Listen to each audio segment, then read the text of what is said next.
So when we are talking about assurance here, right, sustainability reporting, you don't use the word auditing because this is the engagements here. In assurance, there are two types of engagement. This is historical financial information, and this is other than historical. Right. So this historical is either an audit or review. Right. So audit is always reasonable assurance. Right. A review is limited assurance. So when it comes to other than historical, this is where sustainability reporting will come in. Right. Or corporate or CSG. Yeah.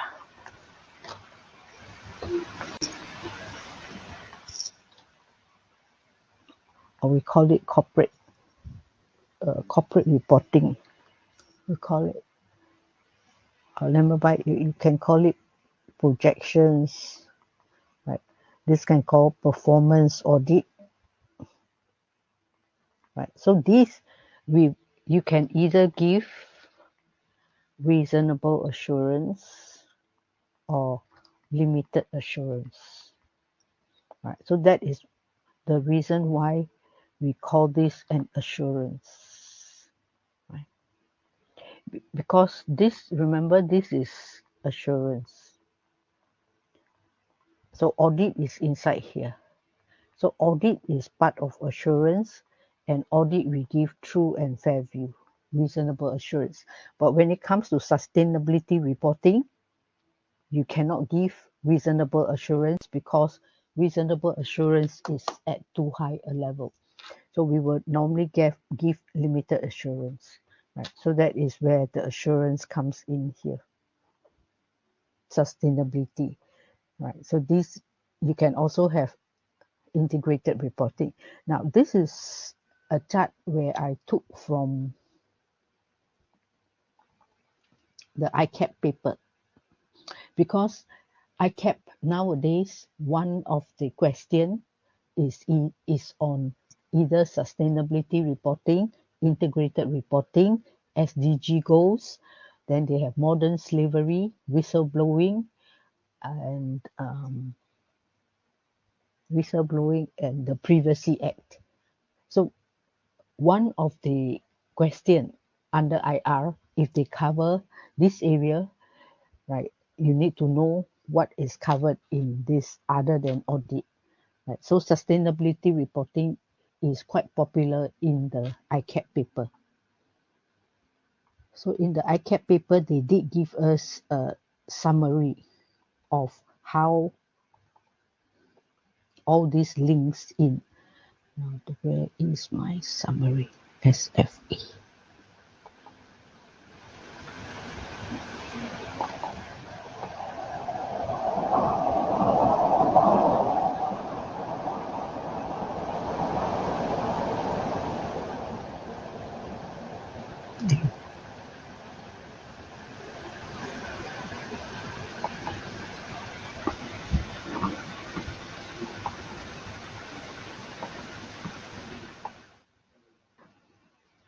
This quick reference guide, let us look at the quick reference guide, because ESG, they define the ESG.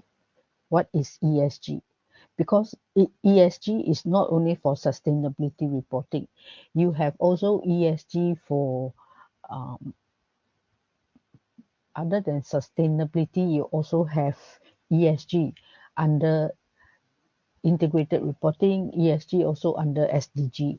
So for ESG, the E stands for environment, social, and governance. So I've explained what is governance. Governance is what needs, this is where they drive all the policies. So they must have composition of the board. Now, when we look at board composition for ESG reporting, in now audit committees, right? In audit committees nowadays, right, what they are recruiting is someone with ESG expertise. So there are actually people who are experts in ESG. Now, the composition of a board, in order for it to be effective, you need someone with financial expertise. You need someone with operational activities who knows the industry. Now, because of sustainability reporting, there is now a need for a board member, right? Who is not a compulsory thing, but it is good to have a board member who is familiar with sustainability, right? Because these standards for sustainability, they are quite difficult to implement. Now, why do we say that sustainability is difficult? Because to measure all these sustainability index, right? It is something that needs expertise. Auditor wouldn't be able to do it, or an accountant wouldn't be able to do it. But the accountant's role is to drive the strategy, right? So the governance bit is important. So management, if you have governance, you also will drive the risk management aspect. Then supply chain. Now, in sustainability reporting, supply chain is also important. That means when you purchase your goods from your suppliers, you also need to make sure your suppliers complies with sustainability reporting. They don't do anything that is unethical. So the board will also give you the ethics. Right? Then we look at social. Now, what does social encompass? Social will encompass the employee, the human rights. When we look at human rights, we also look at the Slavery Act. Right? Slavery Act also is part of social under the ESG framework. I find there are a lot of interactions in all these initiatives. Right? There's a repeat. If you look at SDG, the 17 goals, some of it is also covering environment, social, and governance.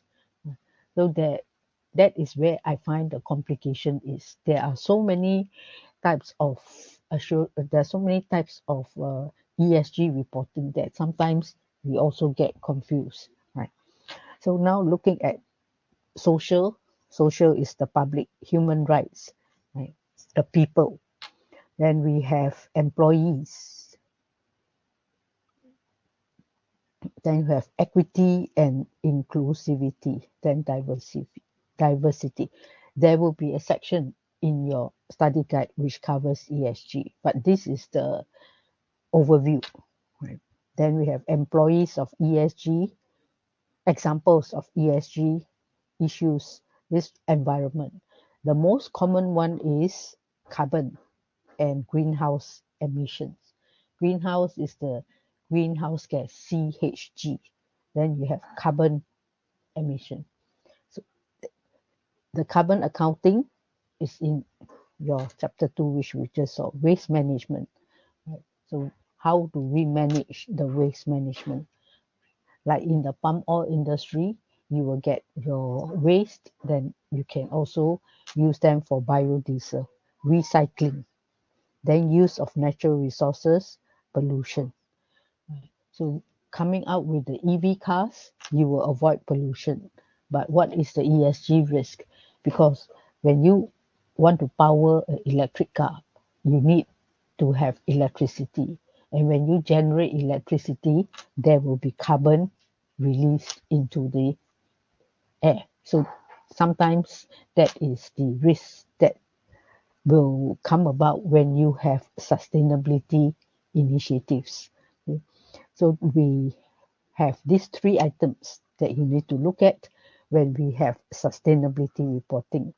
Then the ISSB, this is the IFRS Foundation trustees, right? And they are the ones which sets the standard for sustainability reporting, right? So these are the 2 standards. IFRS S1 and IFRS S2. This already has been implemented. So the ISSB